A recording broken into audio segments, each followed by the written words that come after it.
Que a graça e a paz do nosso Senhor Jesus Cristo esteja sobre todos vocês. É com imensa alegria que estou aqui mais uma vez para trazer a palavra de Deus ao seu coração. O tema de hoje é a igreja que vence o coronavírus. Há atualmente uma guerra travada no mundo, e o inimigo é um só, é o coronavírus. E nós sabemos que muitas pessoas perderam a guerra para esse inimigo. As estatísticas de hoje dizem que já foram aproximadamente 355 mil pessoas que partiram deste mundo por conta desse vírus. Mas não são apenas pessoas que perdem a vida, há outros problemas que o coronavírus trouxe no mundo, que algumas empresas também já não estão resistindo mais, algumas já fecharam suas portas, muitas dispensaram funcionários, e ainda há previsões aí não animadoras do que virá depois desta pandemia.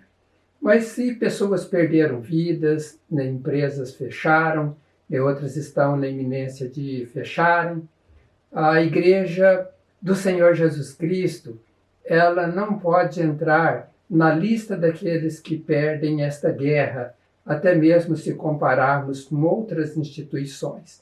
A Igreja do Senhor Jesus Cristo, ela deve prevalecer diante desta guerra, e por isso, orando, Deus me deu este tema, para falar sobre a igreja que vence o coronavírus.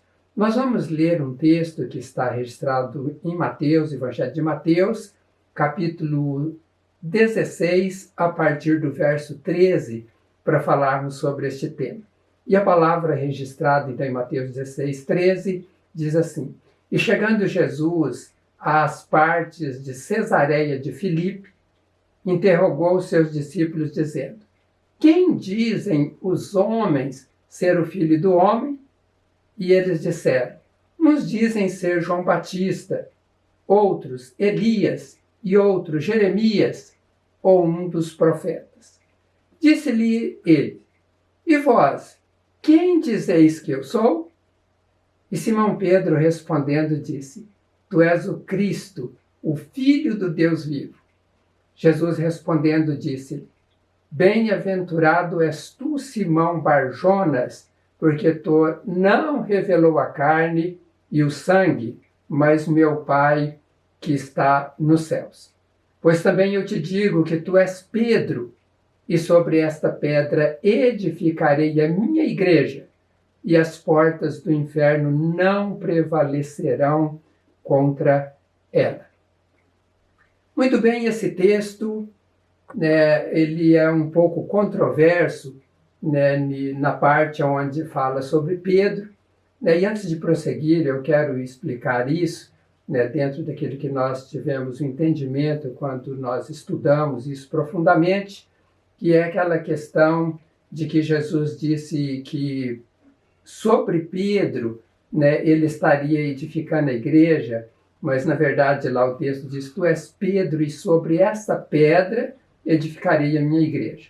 Eu já falei em algumas mensagens anteriores sobre a palavra que Jesus usa quando ele fala Tu és Pedro. No grego é a palavra Petros. E Petros significa fragmento de rocha, ou fragmentos de pedras, ou pedregulhos, ou pedras pequenas. Este é o significado daquela palavra quando Jesus olha para Pedro e diz: Tu és Petros, ou tu és fragmento de pedra. E depois Jesus diz: Mas sobre esta pedra, e quando ele diz esta pedra, ele muda, ele já não usa a palavra do grego Petros, mas ele usa Petra, no singular, e esse Petra, que é uma palavra no singular, ela se refere a uma rocha sólida, não agora se refere a fragmentos de rocha ou pedregulhos, mas é uma rocha sólida. E é sobre esta rocha sólida que Jesus estava dizendo: edificarei a minha igreja. Ou seja, a igreja é edificada sobre Jesus e não sobre Pedro. E Pedro, tendo conhecimento disso, Nós sabemos que Pedro também ele escreveu cartas, né, que está no Novo Testamento, já mais lá no final da Bíblia, né, e Pedro ele fala alguma coisa também sobre pedras.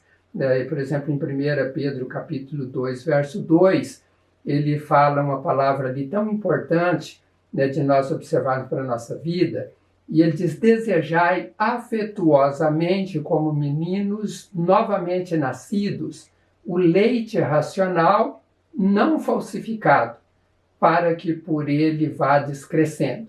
Se é que já provaste que o Senhor é benigno. E chegando-vos para ele, pedra viva, reprovada na verdade pelos homens, mas para Deus eleita e preciosa.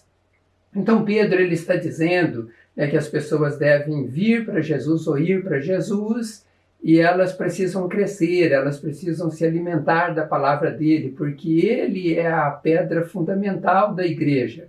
E as pessoas precisam, então, se alimentar desse Jesus, da palavra de Jesus. E por isso no verso 4 ele diz: chegando-vos para ele pedra viva, né, reprovada por homens, né, por vários homens, mas por Deus foi eleita como uma pedra preciosa. Pedro está enfatizando aqui que Jesus é uma pedra preciosa, embora rejeitado como alicerce na vida de muitas pessoas. O verso 7 deste mesmo capítulo de 1 Pedro, o capítulo 2, Pedro ainda diz: é assim para vós, os que credes, é a preciosidade, mas para os descrentes, a pedra que os edificadores rejeitaram, esta foi posta como a principal da esquina.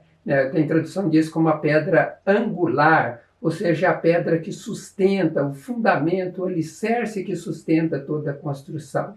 E Pedro está dizendo que esta pedra é uma preciosidade, para aqueles que creem, para aqueles que seguem a Jesus. E ainda que as pessoas, os descrentes, não consideram assim, ela foi posta como pedra principal, a pedra de esquina.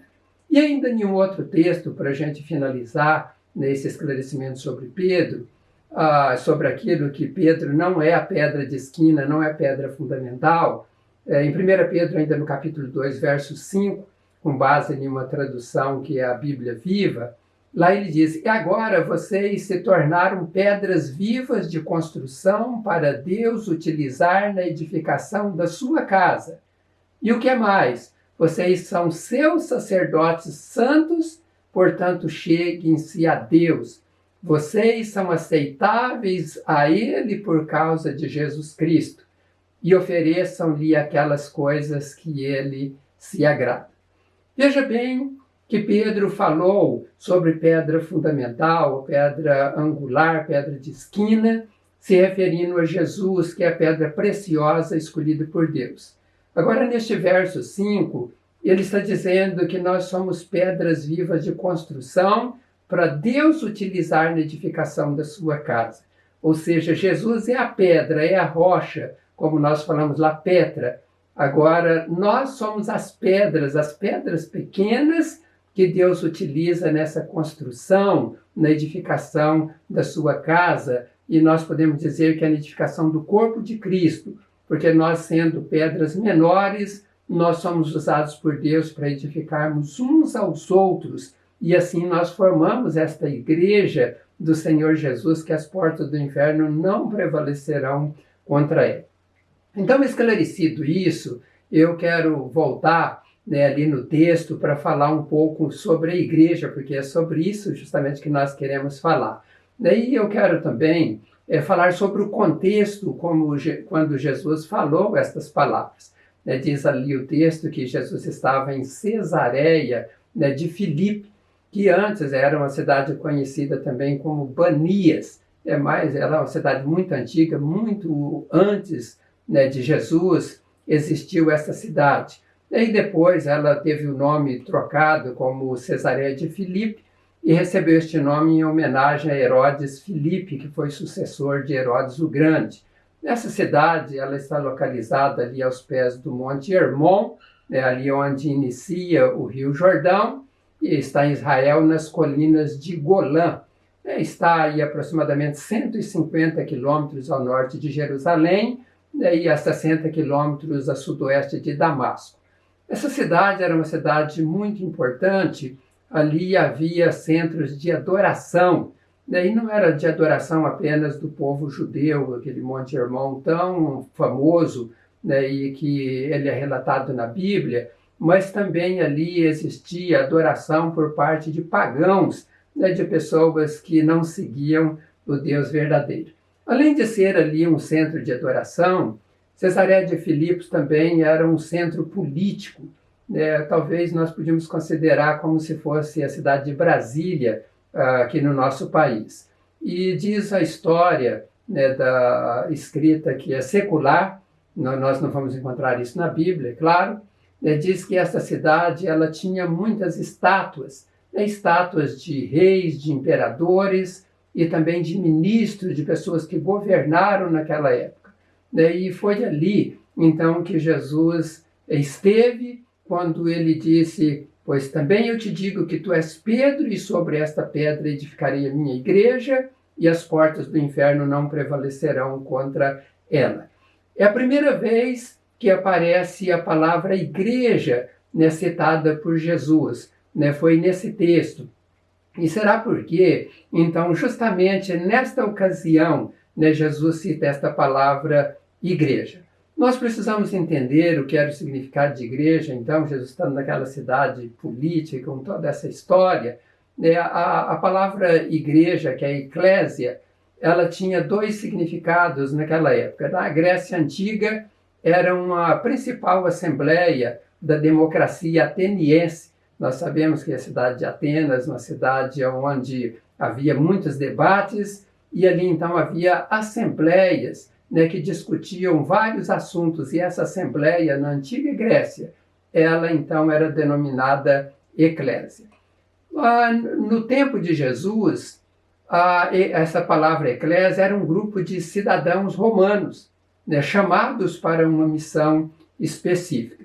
Daí a missão que normalmente acontecia naquela época é que eles eram chamados pelos imperadores ou reis para implantar uma cultura e estabelecer o reino que o rei desejava. Então eles deveriam fazer desta maneira, convencer o povo de que aquilo seria uma coisa boa, para que o rei também não passasse como uma pessoa ruim, embora muitos dizem que eles eram muito cruéis. A história diz isso. Então fica claro que quando Jesus diz que edificaria a sua igreja, ele estava dizendo: olha, eu vou edificar um grupo de pessoas que vão aceitar este evangelho, vão me reconhecer como filho de Deus, e essas pessoas serão alistadas e designadas para fazer uma missão, ou para desenvolver uma missão, cumprir com uma missão no mundo.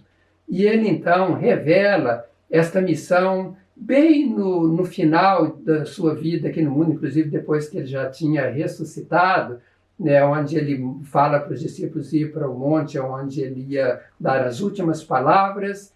E lá então Jesus fala sobre esta missão, sobre o papel da igreja, sobre o papel que deveria cumprir e desenvolver os seus discípulos, os seus seguidores. E nós somos os seguidores de Jesus, somos discípulos de Jesus. Essa palavra é para nós, é para a igreja de Jesus, que continua de pé, porque a porta do inferno, as portas do inferno não podem prevalecer contra ela.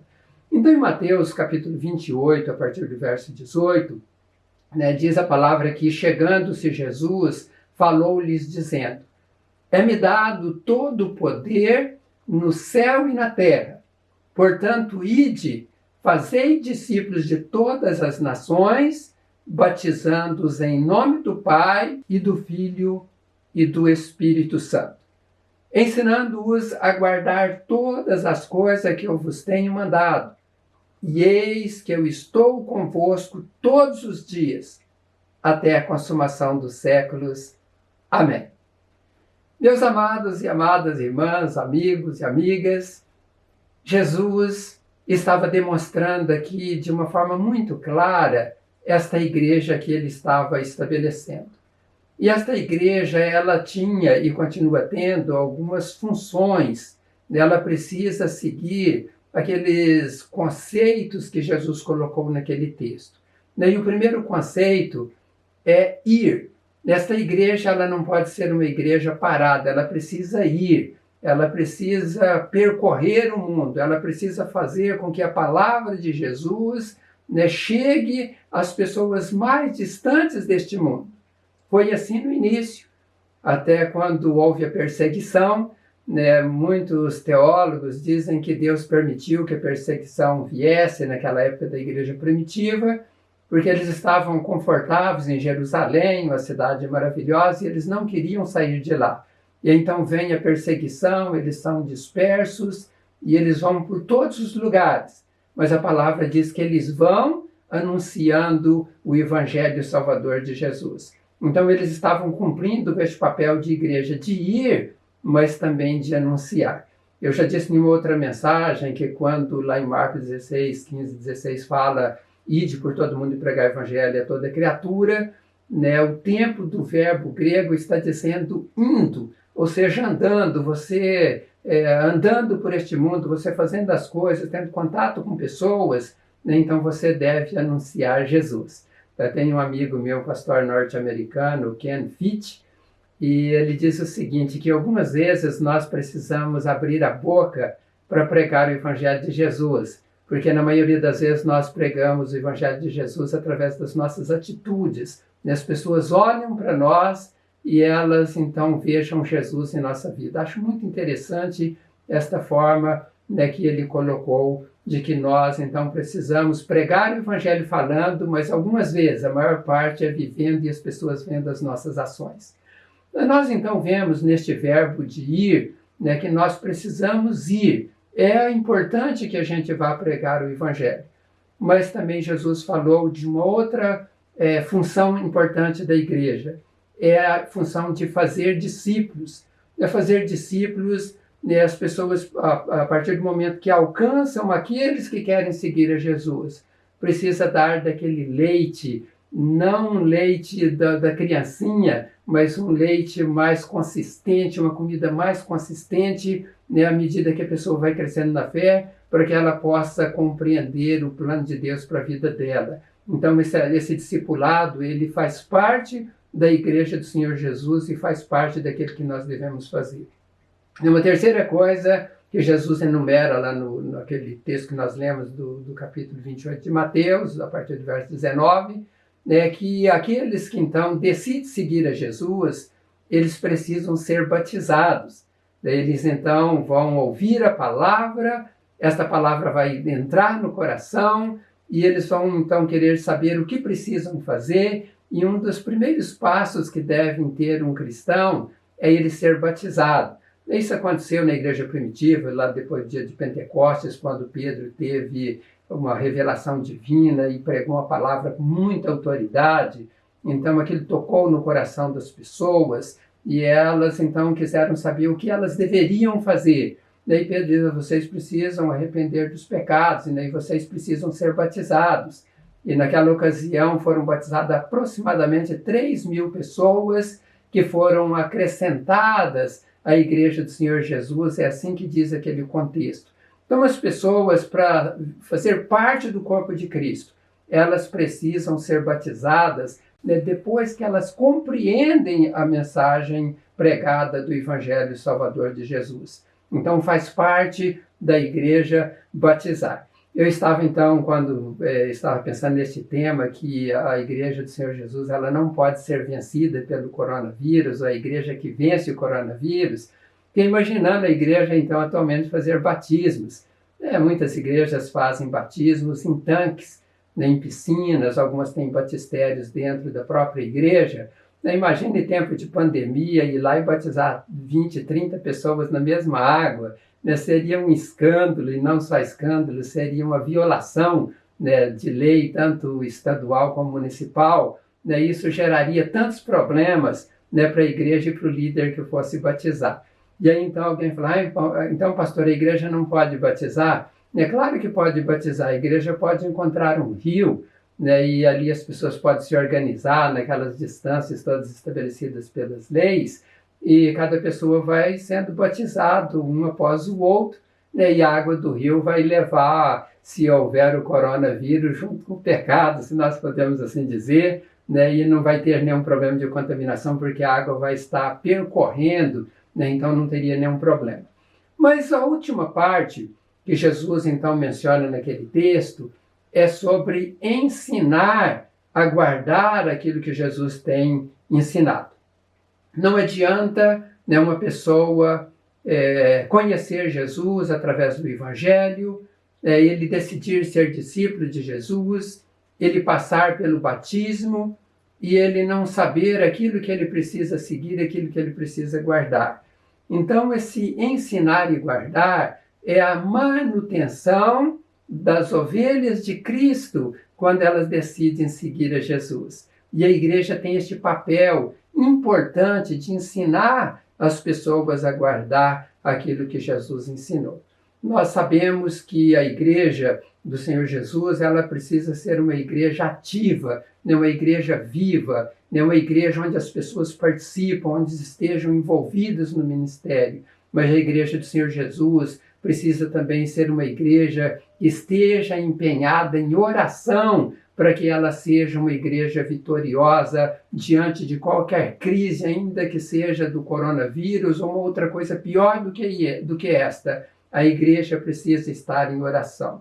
Nós temos um relato, né, no livro de Atos, capítulo 12, e aquele texto está dizendo que o Herodes estava se agradando de prender e maltratar os cristãos, né, e ele já tinha passado ao fio da espada Tiago, né, irmão de João, e ele então decidiu também lançar outros dos apóstolos na prisão. E Pedro, ele é lançado na prisão, ali estava perto da Páscoa, e ele estava aguardando passar aquela festa também para matar Pedro, acabar com a vida dele, porque Pedro era um dos grandes líderes, ou grande líder que estava ali fazendo com que a igreja propagasse e esta igreja continuasse andando de acordo com aquilo que Deus havia estabelecido, ou que Jesus havia dito que deviam fazer. Então Pedro, ele é lançado na prisão, mas diz o texto que quando Pedro estava na prisão, a igreja fazia contínua oração por ele a Deus. Esse texto é o verso 5 do capítulo 12. Diz: Pedro, pois, era guardado na prisão, mas a igreja fazia contínua oração por ele. Veja que acontecia uma ameaça ali contra a igreja, que era uma ameaça de matar, não era um vírus, mas era ali um rei, era os soldados, pessoas que iam matar de uma forma trágica, né, com sofrimento, né, com espancamento, com retaliação, né, seria uma forma cruel, né, que podia fazer a igreja desistir então de prosseguir. Mas a igreja não desistiu. Pedro estava preso e a igreja estava em oração. Em tempo de pandemia, a igreja precisa orar para que sejam fortalecidos líderes, para que sejam fortalecidas pessoas, e nós não podemos perder, né, o tempo fazendo outras coisas apenas e deixando de buscar a Deus e de orar. E o resultado disso é que quando então Pedro está dentro daquela prisão e a igreja está orando, Deus manda um anjo lá naquela prisão que toca em Pedro e diz para ele colocar a roupa, né? E Pedro achou que aquilo era uma visão que ele estava tendo, mas o anjo o chama para sair e eles saem. Ali é o relato que nós temos primeiro de uma porta automática funcionando naquela época, sem energia, porque diz a palavra que a porta abriu sozinha, né, como se fosse uma porta automática, que alguém chega perto e ela se abre sozinha. Foi isso que aconteceu. Daí Pedro então sai pela rua e depois ele percebe que realmente era uma ação divina, o anjo deixa e ele vai, diz a palavra, para a casa de Maria, mãe de João. Está no verso 12 do capítulo 12 de Atos, e considerando ele nisto, foi a casa de Maria, mãe de João, que tinha por sobrenome Marcos, onde muitos estavam reunidos e oravam. Vejam bem que a Bíblia relata que ele estava na prisão e as pessoas estavam orando. Ele sai da prisão, ele caminha, ele chega até aquele lugar e as pessoas estão ali orando. É uma menina que ouve Pedro batendo na porta, né, ela chamada Rod, ela vai lá então atender, e ela pela voz identificou que era Pedro, ela volta lá para dentro e diz, olha, Pedro está chamando, e as pessoas falam, essa menina está louca, né? Como pode? Pedro está preso, a não ser que fosse um espírito de Pedro, mas era de fato Pedro, porque Deus agiu através da oração daquela igreja. A igreja que vence o mundo, a igreja que vence o coronavírus, que é o tema da mensagem de hoje. É aquela igreja que vai, é aquela igreja que faz discípulos, a igreja que batiza, a igreja que ensina, a igreja que ora. Nós precisamos, como eu já disse, ter um tempo separado para oração todos os dias. E às vezes, com esse coronavírus, muitas pessoas talvez estão em casa, né, e elas gastam tempo assistindo a televisão, né, alguns talvez já esgotaram todos os filmes de Netflix ou de alguma outra coisa, de um outro canal, mas às vezes não tem tirado um tempo para ler a palavra e para orar. A igreja precisa orar para que ela não venha a ser vencida. A igreja que ora não pode ser vencida por nada deste mundo. E a igreja que vence o coronavírus é a igreja que ora, a igreja que prega, a igreja que discipula, a igreja que ensina, a igreja onde as pessoas tenham comunhão, ainda que elas estejam distantes umas das outras. Hoje você vê muitas pessoas se reunindo, né, através do Facebook ou do Zoom, né, o WhatsApp também agora criou uma plataforma para que as pessoas possam fazer reuniões, né, online, e as igrejas, grupos pequenos estão utilizando esses recursos para estudar a Bíblia, para orar, para fazer pedidos de oração, para funcionar como igreja. Isso é maravilhoso demais, porque ainda que as portas estejam fechadas lá fora, ou lá no templo, né, as pessoas continuam vivendo como igreja do Senhor Jesus, como uma congregação, como uma assembleia, agora como aqueles que eram lá de Atenas, né, eles estão vivendo desta maneira em seus lares conectados através da internet.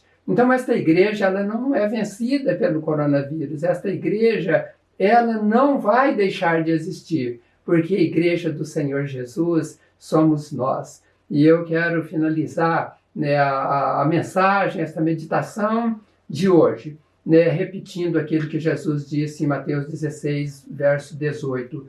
Pois também eu te digo que tu és Pedro, e sobre esta pedra edificarei a minha igreja, e as portas do inferno não prevalecerão contra ela. Nós somos esta igreja do Senhor Jesus. E aí ele diz, é a minha igreja que ele estava edificando. E a igreja de Jesus que as portas do inferno não vão prevalecer contra ela. E quando Jesus diz, você também, pois também te digo que você é Pedro, eu quero dizer que Jesus está dizendo, eu digo, você é a Maria, você é o João, tu é a Márcia, e eu podia citar o nome de todos vocês, mas eu quero que vocês que estejam me ouvindo através desta mensagem, assumam o papel, né, como foi ali de Pedro, como Jesus está dizendo, você é uma pedra, ainda que pequena, mas eu estou lapidando esta pedra para que esta pedra seja uma bênção na vida das pessoas para fazer parte da minha construção, daí a construção deste corpo de Cristo, conforme Pedro estava narrando lá no texto que li anteriormente. Então esta igreja que Jesus estabeleceu há mais de 2000 anos atrás, ou quase 2000 anos atrás, porque foi ali quando Jesus tinha 33 anos, né, que ele disse estas palavras. Né, falta poucos anos, talvez 13 anos para completar 2000 anos, nesta igreja ela está prevalecendo. Ela já enfrentou tantas lutas, tantas perseguições, muitas pessoas morreram, perderam as suas vidas, mas a palavra de Jesus, ela continua de pé, porque Jesus diz que passaria os céus e a terra, mas as suas palavras jamais iriam passar. E esta igreja de Jesus é a igreja militante e vai ser a igreja triunfante, onde nós vamos viver com ele um dia nos céus, quando nós passarmos por essa peregrinação que estamos passando aqui neste mundo. Então que Deus abençoe a cada um de vocês, como igreja de Jesus, não desistir, porque as portas do inferno não prevalecerão contra esta igreja que é você e que é eu e todos aqueles que Jesus escolheu e que aceitaram o convite de seguir. Eu quero orar para que Deus te abençoe nesta hora. Eu te agradeço, meu Deus, pela tua palavra revelada ao meu coração através, ó Deus, das Sagradas Escrituras e também da iluminação que o Senhor nos dá para que eu pudesse trazer esta palavra a estas pessoas que me ouvem. E eu peço, ó Pai, em nome do Senhor Jesus, que o Senhor ajude, a Deus, toda a igreja do Senhor Jesus estabelecida em todo o mundo, onde há alguns lugares que há grupos pequenos, ó Deus, alguns lugares, pessoas ali isoladas, apenas a família dentro da casa, talvez alguns até que moram sozinhos, mas aqueles que fazem parte da igreja de Jesus, aonde estiverem, ó Pai, eu peço que o Senhor assim os abençoe, que o Senhor assim os fortaleça, que o Senhor, ó Deus, ajude eles a crerem no Senhor neste tempo de pandemia, sabendo que o Senhor está no controle de tudo e o Senhor, ó Deus, nos fará triunfar diante de quaisquer dificuldades, porque somos igreja do Senhor Jesus. Ó Deus, abençoe também as famílias naquilo que elas precisam para os seus lares. Ó Deus, no alimento, no pão de cada dia, nos recursos para pagar os compromissos. Ó Deus, supra as necessidades de todos eles. Supra, Deus, as necessidades também dos empresários, dos profissionais liberais, ó Deus, das mulheres que trabalham como empregadas também domésticas, ó Deus, o que desenvolve outras atividades. Coloque as tuas mãos e abençoe estas pessoas. Peço, ó Deus, que o Senhor abençoe também as igrejas, muitas passando por dificuldades, ó Deus, nesta ocasião, por conta de finanças, que o Senhor possa suprir as necessidades de todas elas. E eu peço, ó Pai, que o Senhor proteja o teu povo deste mal que está assolando o mundo, esse coronavírus. Que os teus filhos sejam protegidos e que sejam vitoriosos e que glorifique o teu santo e maravilhoso nome. Esta é minha oração em o nome do Senhor Jesus. Amém. Graças a Deus por mais este tempo que nós podemos estar aqui juntos. Eu agradeço a Deus por vocês que têm nos acompanhado.